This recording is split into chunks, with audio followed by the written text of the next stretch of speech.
Shalom. First of all, I'd like to start off by giving all glory and honor to Yahweh, Ba'ashem, Yahweh Shai, Ba'ashem, Rakakadash. Double honor to teachers, I listen to Apostle Great Millstone. Likewise, brothers, so they're putting out this truth.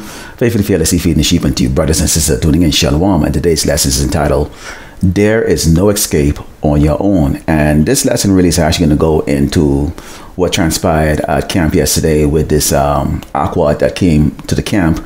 And she had two questions to ask, and those questions was, should she buy land, her and her brother, to get out of the cities and get out of the way of the impending tribulations that's coming in the Great Babylon America, and also if escaping or leaving America would be the best way to take. Okay, so in this lesson we're going to go through both of those questions, okay, through the scriptures, of course, and showcase exactly, what is going to transpire and why, the only way to escape out of this place, okay, out of the judgment, is actually going to be through Yahweh, Ba'ashem, Yarsharala, Mashiach, okay, and all the things that's going to be taking place. Yeah, so let's start off with our first book here. This is the book of Micah 2 and verse 10. It says, Arise ye and depart, for this is not your rest, because it is polluted, it shall destroy you, even with a sore destruction. Now, this isn't telling you to get the hell out of Great Babylon America, but we must get out of the ways, okay, of the way things are here in Great Babylon America, because we know this place is a very defiled, wicked, abominable queendom, which worships, bestiality, sodomy, okay, all sorts of wickedness like adultery, and idol worship, okay? So we are to come out of this place spiritually, and put our trust and faith in Yahweh, Ba'ashem, Yahweh Shai, okay, because this place is going to have, okay, a very dark future really soon, okay? Now, she's talking about land, which, and escaping Great Babylon America, and in particular, you have a lot of these Hebrew Israelite groups that, go into land purchases. You have Jakes, them who are purchasing land, okay, and they're trying to follow the ways of these Edomites, okay, who call themselves doomsday preppers. Now, let's go into the book of Ezekiel here, because this is the reason why you see us out there, okay, with these signs out there with the big mushroom cloud, okay, and a lot of our ministry goes into the destruction of Great Babylon America, because this is what we are told, okay? Ezekiel 35, verse 1, it says, Moreover, the word of the Lord, Yahweh, Shai came unto be saying, Son of man, set thy face against Mount Seir, and prophesy against it, and say unto it, Thus said the Lord power, Behold, O Mount Seir, I am against thee, and I will stretch out my hand against thee, and I will make thee most desolate. I will lay thy cities waste, and thou shalt be desolate, and thou shalt know that I am the Lord, Yahweh, Ba'ashem, Yahushai. So the thing that's going to be coming here to Great Babylon America, the accumulation, okay, after all of the plagues and the tribulation that's going to take place here with all of the nations, all the tribes that are here in Great Babylon America, okay, is going to be what? The absolute, complete, and utter destruction of Great Babylon America. So purchasing the land would be absolutely useless and worthless. Okay, there's no way to survive. Okay, the coming judgments that the Lord is going to be putting on Great Babylon America. Let's go into the book of Psalms 143 and Psalm verse 9, because this is the reason why you see the spirit, okay, if the man that sigh and cry every day on the highway in the Bible and the unicorn is which I'm going to be reading here to you. It says, Deliver me, O Lord, Yahweh, Ba'ashem, from my enemies. Who are my enemies? All these wicked nations, okay, all these other tribes here. They are the 17 and 2/3 tribe, because basically the tribe of Israel, okay, Yarsharala, so-called blacks and Americans and Latinos, 2/3 of them are our enemies, because they side with the enemies, our mean oppressor, Esau the Edomite, the so-called white man. Okay, and it says, I flee unto thee to hide. Teach me to do thy will, for thou art my power. Thy spirit is going to lead me into the land of uprightness. Quicken me, O Lord, Yahweh, for thy name's sake, for thy righteousness' sake, bring my soul out of trouble. Okay, and this is what we pray every day to Yahweh for. Okay, because we were once out there in the world, behaving in carnal ways. Okay, we follow the ways of the heathens out there. We follow the ways of the Edomites. We try to please our oppressor Esau. Okay, and when we awaken to this truth, we realize who our oppressor is. Okay, his true identity and his true intention. Okay, for the tribe of Israel. Okay, when you can go back into the book of Genesis 27 and 41, where Esau, the Edomite, the so-called white man, said that he intends to slay the entire tribe of Israel. Okay, a so-called blacks and Americans and Latinos. Okay, and you get a couple of brothers right now going out and they're rebuking this false prophet out there who talking about that Jacob's trouble is not going to be, in regards to the tribe of Israel. It's going to be about Jacob putting trouble on these other tribes, which is so far from the truth. Let's continue on here in the book of Isaiah 43 and 13. It says, Yea, before the day was I am he, and there's none that can deliver out of my hand. I will work, and who shall let it? This is the Lord, Yahweh Shai, letting everyone know that there is none that can be delivered out of his hand. Nobody can deliver, okay, themselves, okay, out of the hands of Yahweh Shai. He has to choose you as the person or the people that he is going to deliver, okay, and he has a set of people that he's going, okay, to deliver. Now, when you have to understand this, if you're a Jake or a Jake that's coming into the truth for the first time, and you've had these thoughts in your head that, you know, maybe you could purchase land and, you know, you can try to build an underground bunker or whatever the case is like that. Okay, understand as being part of the tribe of Israel, Yarsharala, so-called Black Americans and Latino, okay, you're subjected, okay, to the judgment that the Lord say he is going to do, okay, to his children. Okay, this is the book of Isaiah 45 and verse 7, because the Lord Yahweh Shai made it very clear, okay, that he controls everything on this earth, okay? Everything, everybody. It says, I form the light and create darkness. I make peace and create evil.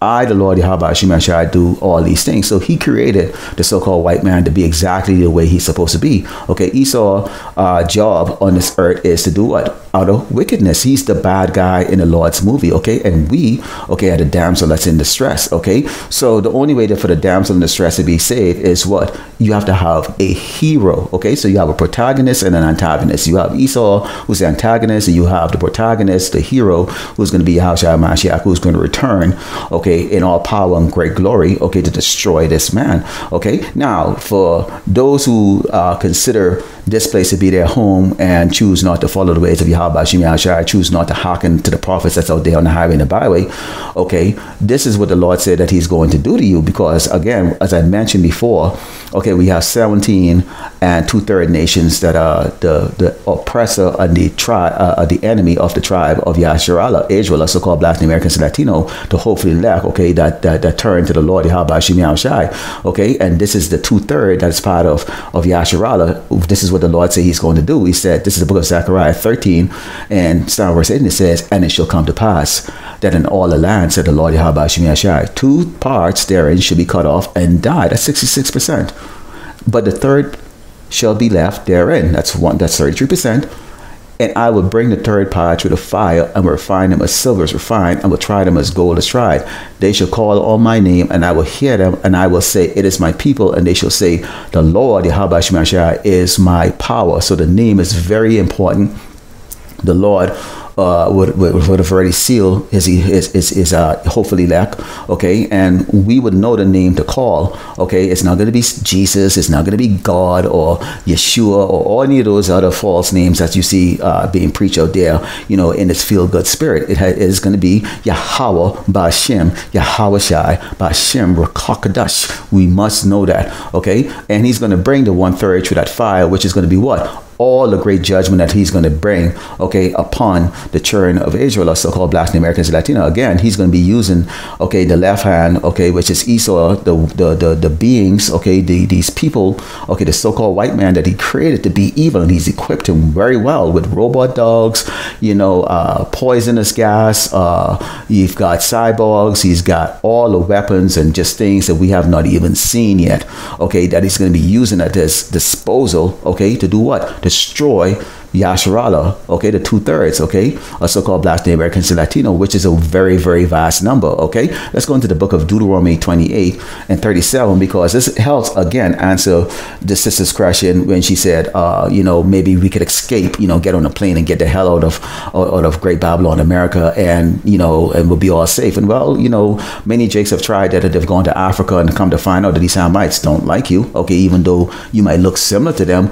Okay, you're not them. Okay, that these Hamites persecuted them when they went to Africa. When they went to Europe, the same thing happened. Okay, when they went to Asia, the same exact thing happened. This is Deuteronomy 28 and 37. It says, and thou shalt become an astonishment, a proverb and a byword among all nations, whither the Lord Yahweh shall lead thee. So if the Lord allow you to get on the plane and you go overseas, guess what? They already know who we are. They know our history, okay, as being slaves. Okay, they know what the so-called white man has done to us over here, what he continuously do to us. They've seen the movies and the television, okay, or how we are portrayed, okay, in the media, okay. So we, no matter how, what type of status you have here in America, whether you have some money to go overseas to a nation where the US dollar may be, 100 times more than the local currency, it doesn't matter. These people will still look at you as just some rich nigger or some rich spick or some rich redback. It doesn't matter. The curses will follow us. And okay, there are some of us who could attest to that. We were born, okay, in other regions of the world, came here to Great Babylon, America, and the same plague that was plaguing us in those nations that we were born in, okay, is hitting us here in Great Babylon, America. Let's go into the book of 2nd Ezra 16, starting verse 19, okay, because this is a very critical thing here. This is not only a warning, okay, this tells you the canality that's going to be, taking place here, the mindset of the people here, and this is particularly the 2/3, okay, who's going to be in this carnal mindset too, along with these other nations, okay. 2nd Ezra 16, starting verse 19 says, behold, famine and plague, tribulation and anguish are sent as a scourge for men, but for all these things they should not turn from their wickedness, nor be always mindful of the scourges. Okay, see, people want to go and buy the land and get to build the bunkers, store the food and, try to hide out until everything calm down like that, because it's just so much easier to follow the ways of the so-called white man, which is what he does. Why? Because, of course, he don't put his trust and faith in Yahweh. He puts his trust and faith in himself. And this is why you see this is made, these doomsday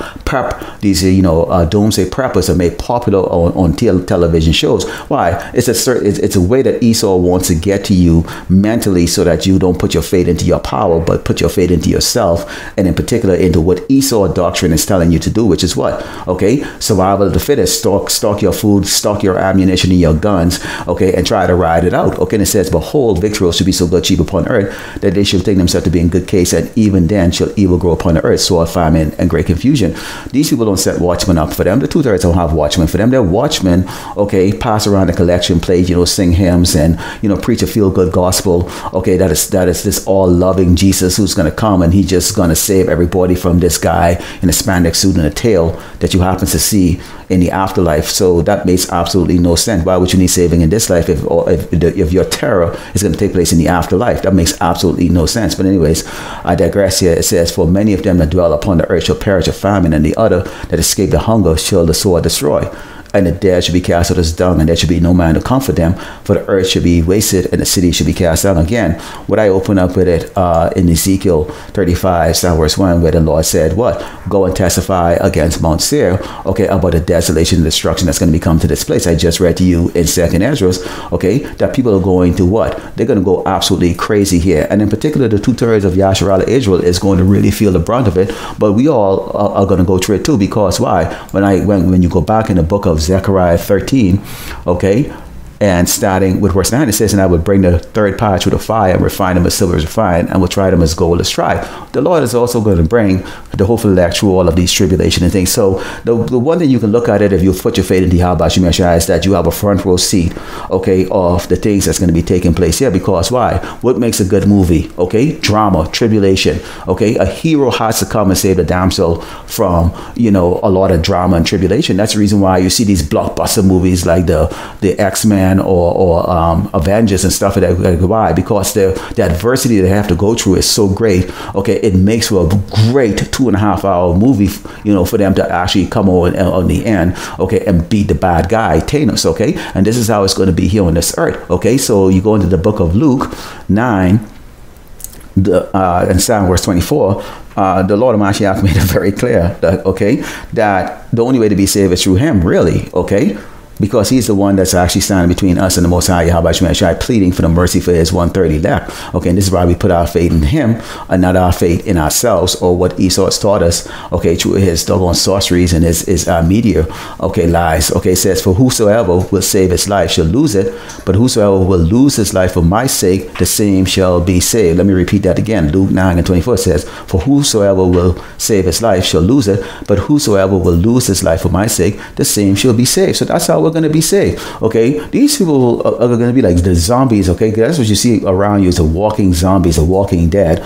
Okay, and what do? As you watch any of the movies that Esau put out like that, they try to grab anything that they can grab onto. Okay, they're mindless. And okay, so we are putting our trust into Yahushua Mashiach. Okay, Yahweh Shem Yahushai. Okay, because he said what? If we don't try to restore our life that we have lost here, trying to get your job, trying to keep your friends and your family around you, trying to just blend in and assimilate, okay, and you lose all that for his sake, okay, and keep this testament, okay, that he's going to do what? He's going to save you, okay, and he promised that in the book of Zechariah when he said what? A third part will be what? Through all the tribulation and tried, meaning what? This is how you're going to be refined, okay? We're not going to get into the kingdom just, la-di-da-di, walk into there with no type of testing or trouble to face, okay? That won't make any sense, okay? So the Lord of Mashiach, okay, he's going to return to save his bride, okay? Let's go over the book of Psalms 91 and Psalm verse 4, and it says, he shall cover thee with his feather. Who's he going to cover? He's going to cover those that put their trust into him, not buying land and not getting on a plane to try to go overseas to one of these continents that you think is more nigger friendly or more spick friendly. Okay, no. Okay, it's you have to trust right here. So this is the battleground that we're going to stand our ground on right here, even if it means our life. Because why? In reality, we don't really lose our life. We just lose this doggone measly, decrepit flesh that we have right now, and we actually get a glorified body. Okay, to come back and lay paws on our enemies. After pursuing Jeremiah 16 and 16, we're going to come back and dig these crackers out of their hole, okay, and not just your everyday useless cracker eaters out here. We're talking about the doggone the kings, okay, the shot callers that are right now today, okay, doing the work of the Lord Yahweh Shem Yahushai, which is what? Utter wickedness here on this earth, okay, as they were created to do. Okay, let's close with the book of Psalms 91 and stand verse 4. It says, he shall cover thee with his feathers, and under his wings shall thou trust. His truth shall be thy shield and buckler. Thou shalt not be afraid of the terror by night, nor for the hour that fly by day, nor for the pestilence that walketh in darkness, nor for the destruction that wasteth at noonday. 1,000 shall fall at thy side, and 10,000 at thy right side, but they shall not come nigh to thee. That would be very interesting to see. I personally would love to see that, okay? Especially the fact we walk around every day and see these people, in that zombie-like spirit, okay, lost in the sauce that they think they have one over you, scoffing and mocking you, driving by, they're spitting at you, making mockery, okay, the man on the highway and the byway, okay, thinking that our work is in vain, okay. I would love to see your death, okay. And it says, only with thine eyes shalt thou behold and see the reward of the wicked. Yes, and Lord willing, the man of the Lord get to see this, because thou hast made the Lord Yahweh Shem Yahushai, which is my refuge, even the Most High, thy habitation. There shall no evil befall thee, neither shall any plague come nigh thy dwelling. Okay, so that's what I had to bring out here to answer the sister. I did speak to her yesterday in regards to these epistles, but I wanted to bring it out there, okay, to the rest of the sheep to edify, to understand that, us being in this flesh, you are going to have these kind of mortal thoughts in your head. Maybe I could escape, maybe I can do this. No, we cannot deliver ourselves, because why?